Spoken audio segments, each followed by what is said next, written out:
Ayan, good morning, Luzon, Visayas, Mindanao, at sa buong mundo. Sa pong pinagpalang Friday morning, February 27, 2026. Good morning na po sa mga nagasing. Ayan, Sister Mary, Father Nilito, Sister Vina, Encarnacion, good morning.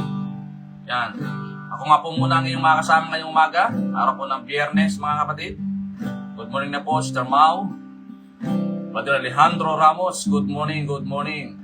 Ipuntagin po, mga kapatid, para po sa ating po mga kakilala, kaibigan, yan, kamag-anak. Purihin po ang Panginoon sa umagang ito, umagang kay ganda. Good morning po, Pastor Perseus. Hallelujah. Yan. Bago tayo mag-umpisa, tayo po ay umawit sa ating pong Panginoon. Alayan natin siya ng pagsamba, pagluwalhati sa ating pong Panginoong Diyos na buhay sa umagang ito. Pastor Adeline from Lubang, good morning. Yes, Lord. Hallelujah. Lord, sa iyo po ang aming pagsamba. Sa iyo po ang aming papuri sa umagang ito. You are God alone.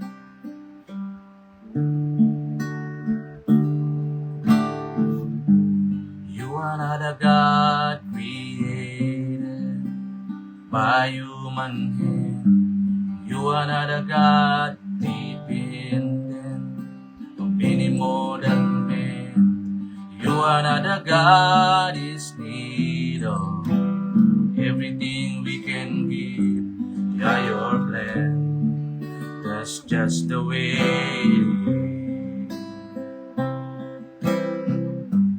You are not a God created by human hand. You are not a God dependent of any mortal man. You are not a God is need of everything we can give by your plan. Just the way it is.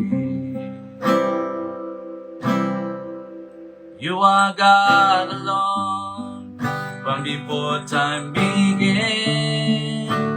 You are on your throne. You are God alone. In the right time, in the good times and bad, you are on your throne. You are God alone. Yes, Lord.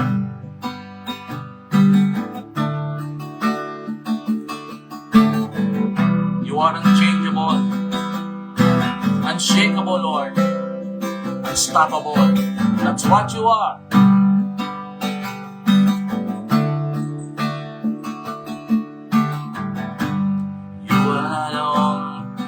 Power, none that can claim. You're the only God this living. Praise will never end. You are not a God is worthy. Everything we can give. You are God. That's just the way it is. You are God alone from before time.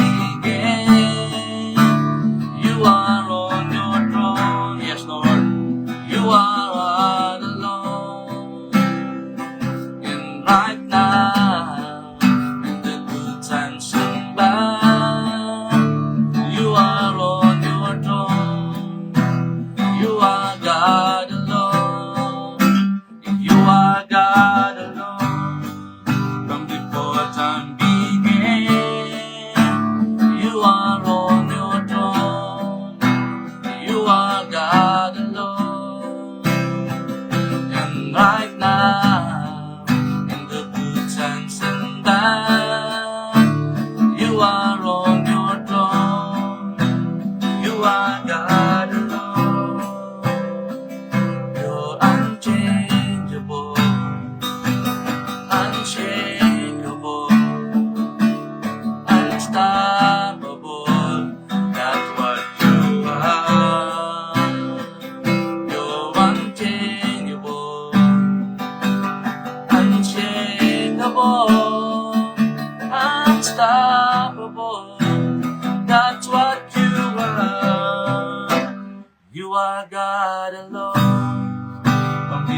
right now, in the good times and bad, you are on your throne. You are God alone. Yes, Lord. You are God alone, Lord.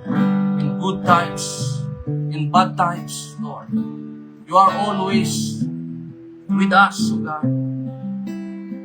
You never change. You are unshakable. Unstoppable, Lord God. That's what you are. Salamat, Ama, sa umagang kay ganda, Panginoon. Salamat sa lahat sa pagising mo, Panginoon Diyos, sa umagang ito. Nakatulog po kami ng mahimbing at nagising. Sa pong pagpapala po yun, O Diyos. Kahit marami po mga tao natulog pero hindi na po nagising, Panginoon. Salamat po ngayong araw nito kami nagising ng punong-puno ng kasayahang kagalakan sa aming puso, Panginoon God, sa umagang ito. Pagharihan kami ng Santong Espiritu. Lord, pinagkatiwala ko po yung gawain ng Daily Vibrant Word sa umagang ito, Panginoon. Pagharihan niyo po kami, Panginoon Diyos. Dalangin ko, Lord, na ingatan kami ng Santong Espiritu at dalhin kami ng salita mo, Panginoon, Lord. For you alone are worthy. You alone deserve the glory. You deserve the highest praises of your people today, Lord. Salamat, Mama. Sa iyo lamang, Lord, lahat ng papuri, pagluwalhati, kadakilan ay tayong sa iyo lamang sa pangalan ng Jesus. Amen and amen. Yan po, good morning na po sa bawat isa. Yan, good morning na.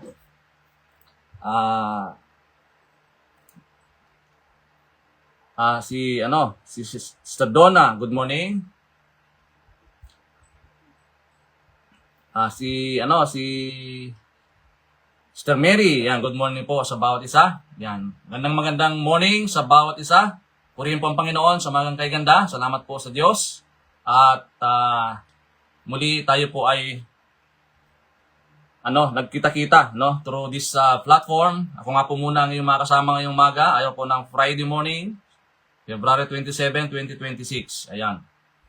So ating pong topic ngayong umaga ay the journey to the unknown. Last week, tinalaki ko po about when you are in a dead-end situation. And last week, tinalaki ko po when you are in a desperate situation. So ngayon naman po, the journey to the unknown. O isang paglalakbay sa kawalan, hindi alam. Sabi po ng Genesis chapter 12, verse 1 to 3, sabi po, dito, the Lord had said to Abram, so dito po Abram pa yung kanyang pangalan, go from your country, your people, in your father's household, to the land I will show you. Verse 2, I will make you in a great nation, I will bless you, I will make your name great, and you will be a blessing. Verse 3, I will bless those who bless you, and whoever curses you, I will curse. And all people on earth will be blessed through you. Purihin po ang pagkabasa ng dakilang salita ng Panginoon. Sa Tagalog po, sinabi ni Yahweh kay Abram, lisanin mo ang iyong bayan, ang tahanan ng iyong ama, at ang mga kamag-anak, at pumunta ka sa bayang ituturo ko sa iyo. Paramihin ko ang iyong mga anak at apo at gagawin ko silang isang malaking bansa. Pagpapalain kita at gagawin kong dakila ang iyong pangalan at ikaw ay magiging pagpapala sa marami. Ang iyo'y pagpapala ay aking pagpapalain at ang sa iyo'y sumumpa ay aking susumpain. Sa pamamagitan mo, lahat ng mga bansa sa daigdig ay aking pagpapalain. Yan, purihin po na ang pagbabasa ng dakilang salita ng Panginoon. So, lahat po tayo, meron tayong mga unknown sa buhay. Kung titingnan natin na si Abraham po, mga kapatid, ay tunay na siya po ay tinawag. Sabi nga po dito, Abraham is one of the most important figure in the Bible. He is known as the father of faith in his founding patriarch of Israel. Alam naman natin yung promise ng Panginoon. Siya po ay galing po sa, pinganak po siya sa Ur, doon po sa Chaldeans, or now the present Iraq, no? Kaya nung tinawag po siya ng Panginoon sa Genesis chapter 12, He changed his name Abram to Abraham. Ibig sabihin, the father of many nations. So si Lord nakipag-covenant po kay Abraham. At meron pong pangako sa kanya. Ang God promised Abraham to be a great nation, to be a great name. And through him, all nation will be blessed. Yan. Kaya nga, yung titawag natin the Abrahamic Covenant. Kaya nga po, kung titingnan natin, si Abraham po, siya po ay isang modelo ng pananampalataya. He is the model of faith. Na kahit unknown, hindi niya alam, and yet siya po ay tumalima o sumunod sa ating pong Panginoon, sa kanya pong utos. Kung titingnan natin, siya po ay panatag na ang kanyang kalalagayan doon po sa Ur. Oo. Maganda na yung kanyang pamumuhay. Naka-adjust na siya. Settled na siya doon. Pero, meron pong pagkatawag po sa kanya. Sabi nga doon, he didn't know where he is going. Di ba? And sa panganahon natin ngayon, ganoon din po ang claim. Oo. Dati, nagkiklaim po ang mga Hudyo, no? Judaism. Niklaim niya na si Abraham is the father of many nations. Ganoon din po ang mga Islam. Doon po sila. And also, Christianity, mga kapatid. So ano po ba ang katangian ni Abraham?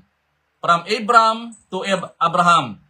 So, isang nakita ko dito na siya po ay masunurin. Ano pa? Papagtiwala.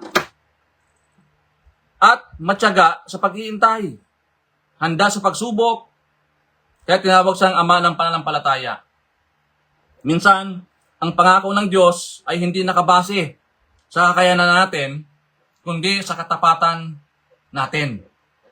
'Di ba? Kung paano tayo mag-response doon po sa instruction o panawagan ng Diyos sa atin.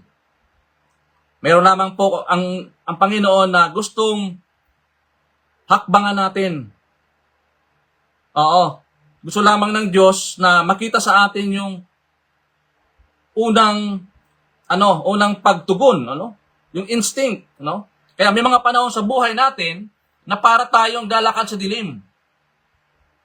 Mga kapatid, hindi malinaw ang direksyon, hindi sigurado ang bukas, hindi alam kung ano ang susunod na mangyayari. Because tayo po ay naglalakbay doon po sa mga unknown na bagay. Ito ang tinatawag na paglalakbay sa hindi alam. Ngunit sabi po ng Biblia, ang paglalakbay natin sa kawalan ay hindi po yan hadlang. Dahil meron pong plano ang Panginoon sa atin. Lahat naman tayo may mga season of the unknown. Lahat tayo may mga pinagdadaanan. O hanggang ngayon, mayroon pang mga talagang madilim na mga karanasan o pinagdadaanan sa mga oras po nito. Kaya nung si Abraham ay tinawag ng Diyos sa Genesis chapter 12 na umalis siya doon sa kanyang comfort zone. Iniwan niya. Oo, yung kanyang magandang pamumuhay, katatayuan dahil sa pagsunod sa Panginoon. Marami ding bagay, mga kapatid, na sa atin pinapakita na ng Diyos na malinaw. Oo, mga kapatid, at meron ng confirmation, pero nandun pa rin tayo sa comfort zone natin. Ayaw natin umalis. Doon sa comfort zone natin. Pero, hindi tulad ni Abraham na hindi niya alam kung saan pupunta. Ang sabi lang ni Lord sa kanya, pumunta ka doon. Go to the land. I will show you. Alam naman natin nung panahon, wala pang mga sasakyan na ganito sa atin sa modernong mga sasakyan, di ba? Talagang mahaba-haba ang paglalakbay, Pero nakita natin yung pagtalima ni Abraham doon sa panawagan ng Diyos.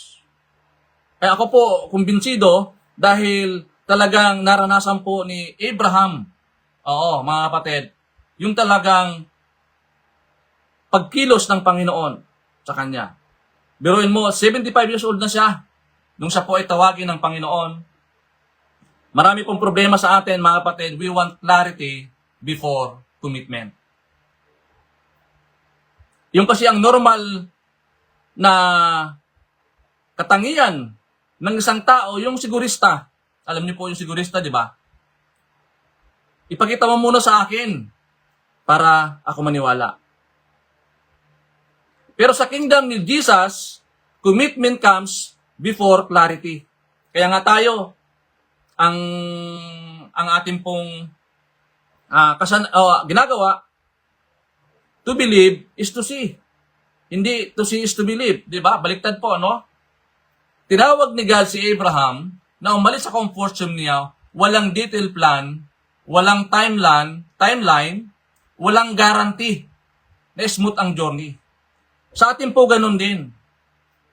Na minsan, na may misunderstood po natin, na akala natin, kapag tayo po ay na-born again na, mawawala na lahat ng mga struggles. Mawawala na lahat ng mga problema. Mga kapatid, along the way, makaranas pa rin tayo ng mga circumstances sa buhay. Ang maganda lamang po dito, mga kapatid, ay sa paglakad po natin, meron tayong malinaw na direksyon at may kasama tayong naglalakad. Hindi tayo nag-iisa. Kumbaga may nagkukumpas po sa atin. Kumbaga sa bato may timon, Isipin mo, aalis ka sa bansa mo, iiwan mo ang pamilya mo, pupunta ka sa lugar na hindi mo alam kung nasaan. Kaya ang tawag po nito, the journey of faith. Yan po sa ating po mga OFW phenomenon, lalo na yung mga first-timer na mag-a-abroad. Pupunta sa bansa, siyempre, iba ang kultura doon, iba yung lingwahe doon, iba yung pagkain doon, iba yung kultura doon, di ba? Kaya pagdating doon, talagang culture shock, Ang tagal yung adjustment bago mo ma-cope in o talagang makuha mo yung environment, di ba? Ang tagal ng adjustment period, mga kapatid. Pero dahil nga nagsumunod ka o kaya nagdesisyon ka na umalis, package deal po yun, mga kapatid. Ganon din po tayo, dapat ina-anticipate na natin yung mga bagay na ito na sa ating pagtalima, pagsunod sa Panginoon, may mga unknown sa buhay po natin. Tulad na po ni Abraham, mga kapatid, pero hindi po siya natinag. Kaya nga, meron pong katotohanan about the journey to the unknown. Number one, the unknown is not an empty because God is already there. Gusto ka lamang ng Diyos makita sa iyo kung paano ka tumugon doon sa kanyang panawagan. Pero, in the end of the day, nandun na po ang Panginoon. Inaantay ka lang na makapunta ka sa finish line, matapos mo yung takbuhin. Nag-aantay siya ron. Baga mga kapatid. Kumbaga sa magulang, yung batang malapit na maglakad, di ba? Inaalalayan niya yan hanggang sa matuto na siyang maglakad mag-isa. Hindi niya basta-basta bibitawan yan kasi alam niya baka matumba. Ganoon din po tayo, mga kapatid. Yung kasi ang mahirap sa tao minsan na naunahan tayo ng takot. Yung takot ang nangingibabaw. Kaya kapag tayo po ay bounded ng fear, yung faith nawawala. Kasi yun po yung antidote ng faith, di ba? Yung fear. Di ba mga kapatid? Ibig sabihin, kapag ikaw ay tinawag na ng Panginoon to go, specifically, sumunod tayo na walang pag-aalinlangan. Dahil nandun sa dulo eh. Nandun na si Lord. Nauna na siya ron. Kaya nga, di ba? Tayo po, nilalakaran lang natin yung tinapos ni Jesus. Kaya lalakaran na lang natin. Kumbaga, siya na yung nag-example. Lalakaran na lang natin. Ano ba yung mga ministry ni Jesus? Ano ba yung na-accomplish niya? Ginagawa natin, nilalakaran na lang natin. Hindi na tayo nag-iimbento pa, mga kapatid. No? Ano pa yung pangalawa? The unknown builds deeper faith. Kaya nga tinawag siyang the father of faith. Kapag alam mo na lahat, wala nang thrill, di ba? Kumbaga sana wala nang surprise. Dahil yung surprise, alam mo na eh. Pero kapag hindi mo alam, doon ka natututong magtiwala. Di ba mga kapatid? Excited ka eh. Kasi di mo pa alam eh. Pero pag meron na nagsabi sa iyo na ganito, ay mawala na yung excitement mo. Kasi nga beforehand, nalaman mo na eh. Ano pa? The unknown prepares you for promotion. Si Lord, hindi basta-basta nagpo-promote yan. Bago ang promise, may process muna. Kailangan ka munang makitaan ng consistency sa iyong ginagawa. Sabi nga dito, bago ang breakthrough, may testing muna. Kasi kailangan talaga mahubog tayo, ano? Mamold tayo, mga kapatid.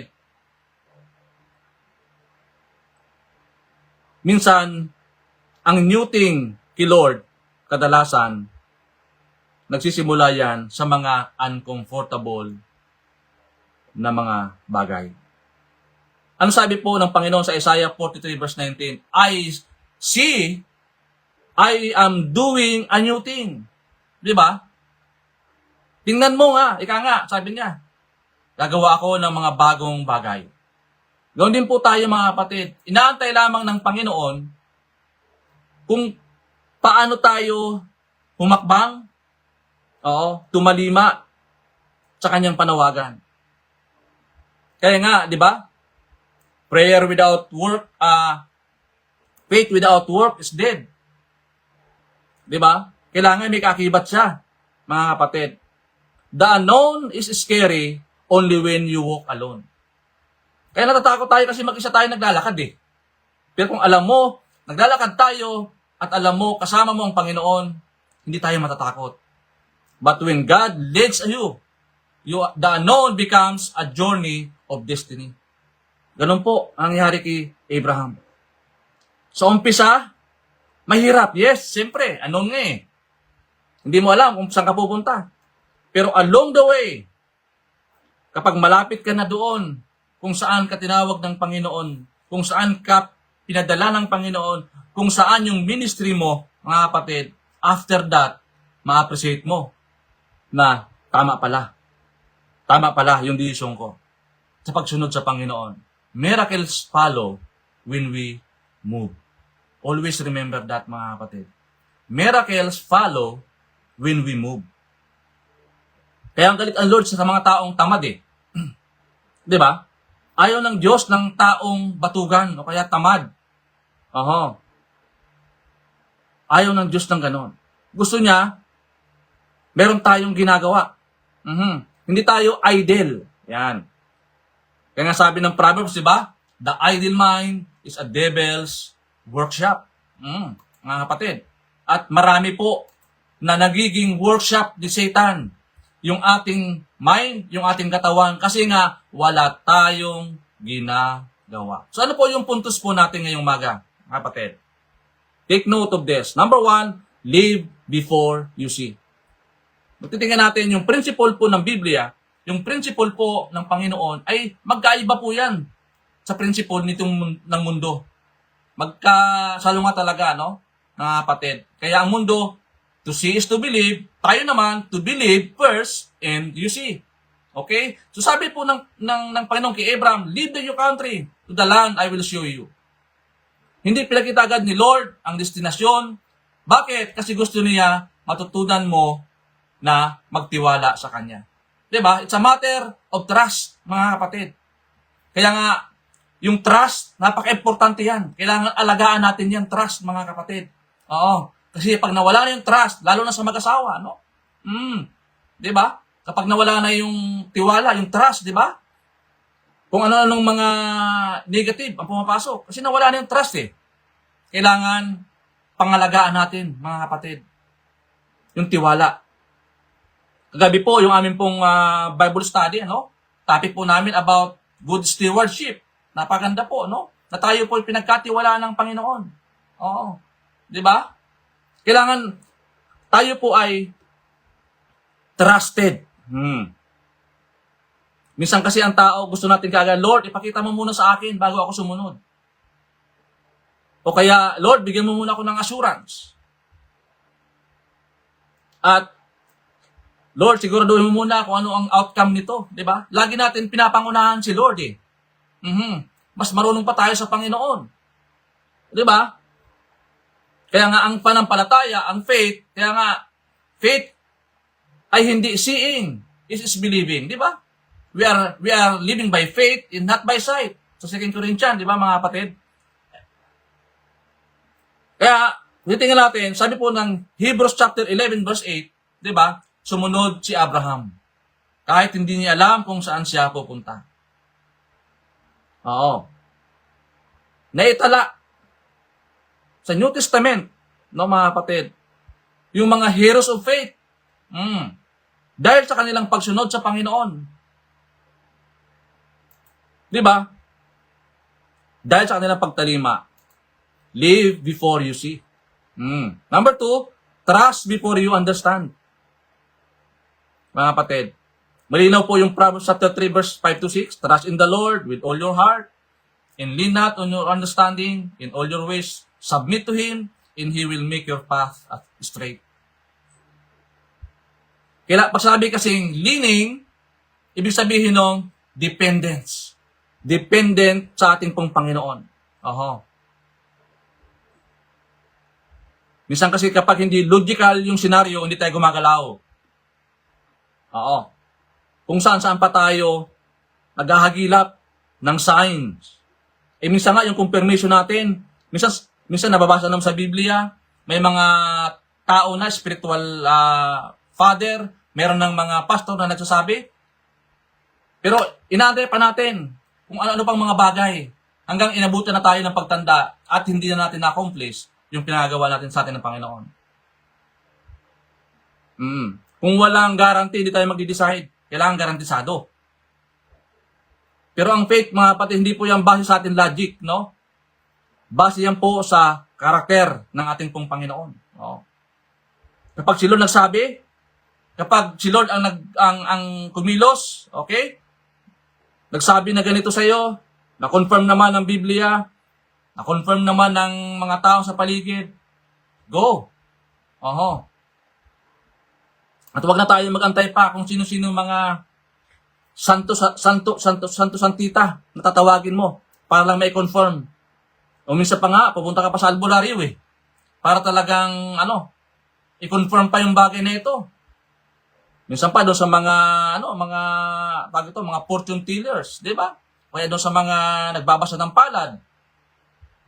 Parang gusto mo pang i-confirm sa kanila. Samantala, malinaw na sa yung sinasabi ng Panginoon, di ba? Trust before you understand. Mga kapatid. Gaya po ng ang mga bata, di ba? Ang mga anak natin, kapag nasamol po yan, mga kapatid, walang takot po yan na kuha ng kuha lang. Di ba? Nakakita na kayo ng bata na pag nasa mall, pag dinala mo sa mall, hinahanap mo andun kung anong mga kinukuha, hawak niya, kung anong kinukuha niya. Wala siyang pakialam kung magkano ito, di ba? Kasi alam niya, naniniwala siya na kayang bayaran niya ng kanyang tatay. Di ba mga kapatid? Hanggat ano yung tatay niya, alam niya. Ganun din po tayo mga kapatid. Hanggat kasama mo ang Panginoon, wala tayo dapat ipangamba. Kailangan mo lang humawak sa pangako ng Diyos. Ganun po ang ginawa ni Abraham, mga kapatid. No? And number 3, obey now and revelation follows. Wala pong nabanggit doon na ipinakita muna ng Diyos kay Abraham yung pupuntahan niya. O pinaliwanag sa kanya na itong pupuntahan mo, napagandang lugar, sarap ang buhay doon. Wala pong ganon, mga kapatid. Dahil sa kanyang pagsunod, at alam naman niya, yung promise ng Panginoon, minsan kasi, yung revelation ni Lord delay because yung ating pagsunod sa Kanya ay delay din. Di ba, mga kapatid? Kaya kapag tayo po ay sumunod, ano nangyayari? Direction becomes clearer. Minsan na tama pala yung ginawa ko. And also, peace becomes stronger. Kakaroon tayo ng kapayapaan. Kaya nga pagpayapa tayo, mga kapatid, meron tayong kapanatagan sa ating kalooban, confirmation na yon. And faith becomes deeper, di ba? Kaya, lahat po yan nag-uumpisa sa obedience. Kaya nga dito na nabanggit yung obedience is better than sacrifice. So, paano natin po i-apply ang mga bagay nito, mga kapatid? Number 1, identify yung unknown. Kailangan kasi ma-identify mo yung mga unknown sa ating pong mga buhay. Kailangan magkaroon tayo ng self-evaluation. Tangin natin sarili natin. Nasaan na ba ako ngayon?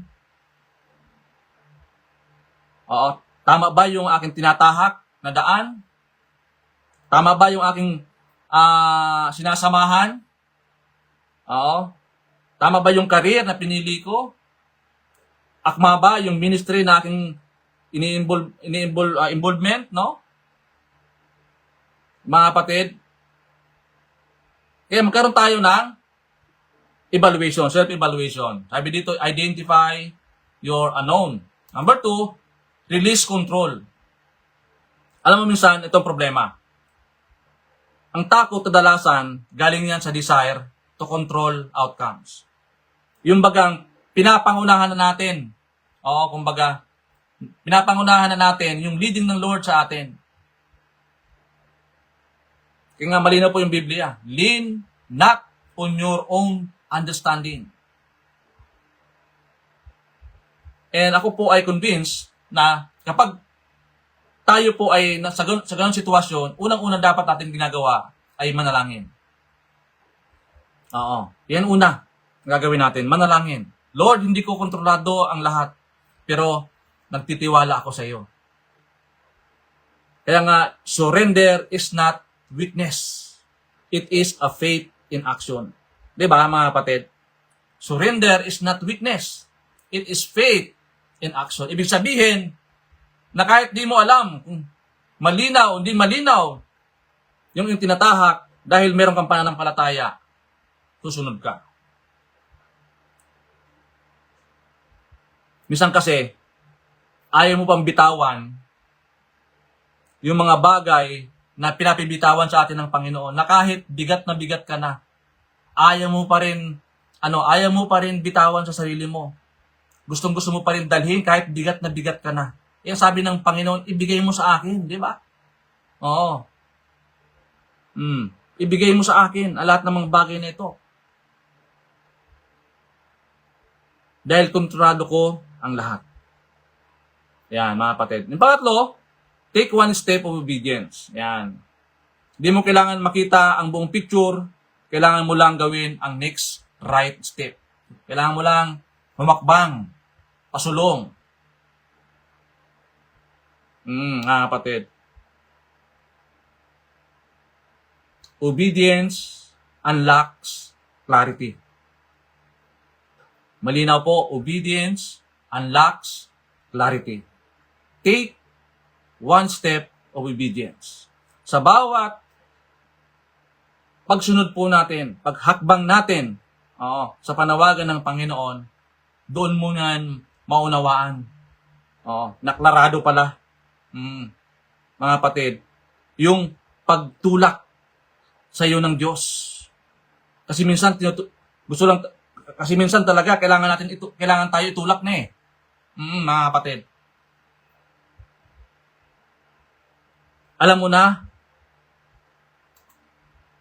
kung ano ang nais ng Panginoon, pero nandun pa rin tayo sa comfort zone, ayaw pa rin natin mawala doon. Kaya minsan gusto lang itulak na tayo para kumilos. Kaya pag hindi malinaw ang direksyon, sabi dito, palalimin mo ang devotion. Ulitin ko po, kapag hindi malinaw ang direksyon, palalimin mo ang devotion mo sa Panginoon. Clarity comes from intimacy with God. Strengthen your prayer life. Minsan doon lang tayo talaga nagkakaproblema eh, mga kapatid. Diba? Clarity comes from intimacy with God. So, tanda natin, the unknown is not a dead end. It is a doorway to destiny. Malinaw po. Ang tanong dito, maglalakad ka ba kahit hindi mo pa nakikita ang dulo? Kaya sa question to consider, ano ang kinatatakutan ko sa season na ito? Mas magtitiwala ba ako sa logic ko o sa leading ng Lord sa akin? Kayo na lamang po makasagot yan, mga kapatid. Salamat po sa Panginoon sa araw po na ito na muli tayong ni-remind. Tulad po ni Abraham. Oo. Kaya nga yung kanyang sa Genesis chapter 12 verse 1 to 3, ito po yung Abrahamic covenant, pangako ng Diyos, promise ng Panginoon sa bayang Israel. Di ba? At kung ganun po nangako ang Panginoon kila Abraham, ganun din po ang ating Diyos.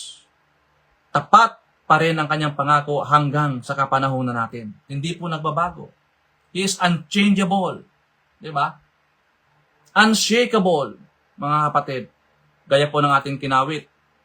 Unstoppable ang ating pong Panginoon. Hindi po siya nagbabago. Hindi man lang siya naliligalig at hindi natin kayang kontrolin ang Diyos, mga kapatid. Ayan. Salamat po sa ating pong 33 viewers ngayong umaga. Salamat po sa inyo sa patuloy ninyong pagtalima, pagsubaybay sa ating pong morning devotion, daily vibrant words sa araw-araw. Iba-ibang revelation, iba-ibang speaker natin, mga kapatid. At naniniwala po ako na ito pong platform na ito ay gagamitin ng Panginoon para sa kanyang mas lalong mapabilis ang pagpapalaganap ng mabuting balita, yung gospel, mga kapatid, sa lahat ng tao, sa lahat ng dako ng mundo, mga kapatid. Salamat po sa inyo sa patuloy po ninyong pag-share, no? Sa ating pong mga daily vibrant word. Yan, good morning na po. Yan, maraming pong salamat. Pastor Remy. Yan. Badan Lito. Pastor Adiling, good morning. Pastor June Vilas. Yan, good morning po. Pastor Donna. Magandang umaga po sa inyong lahat. Salamat po. Pinupuri ka namin, Lord. Pinasalamatan sa araw po nito. Salamat po sa tunay nga, Panginoon, minsan pa kami po ay niremind nyo muli sa umagang ito. Lord, dalangin ko at sa akin pong mga kapatid ngayon na mayroon pong pinagdadaan ng karamdaman, pisikal, Lord, ipuin niyo po ang kanila pong mga kalusugan. Lord, idampi mo yung palad sa kanilang mga balikat, Lord, at ipadaloy ang kagalingan na nagmumula po sa inyo. Lord God, salamat po, ganun po sa amin pong mga kapatid na nagdaos ng kaarawan ngayong araw, kanila pong mga anniversary. Ako po ay nakikigalak sa kanila pong mga diriwang, Panginoon, sa araw po na ito. Salamat po sa araw na ito, Lord God. At tunay nga, Lord God, punuin niyo po kami, Panginoon, ng iyong kapangyarihan, Lord God. Sa araw-araw ng aming buhay, maging mabunga kami, Panginoon. Lakaran namin yung, Lord, yung mga bagay-bagay na nais mong aming tahakin, O Diyos. Salamat po dahil nandun ka na, nag-aantay sa amin, Panginoon. Thank you, Lord God, for the assurance, Lord God, sa araw po na ito. Salamat, pinupuri ka namin, Lord, sa umagang ito, Panginoon Diyos. Sa iyo lamang, Lord, lahat ng papuri, pagluwalhati sa pangalan ni Jesus. Amen and amen. God bless po mga kapatid, and to God be all the glory.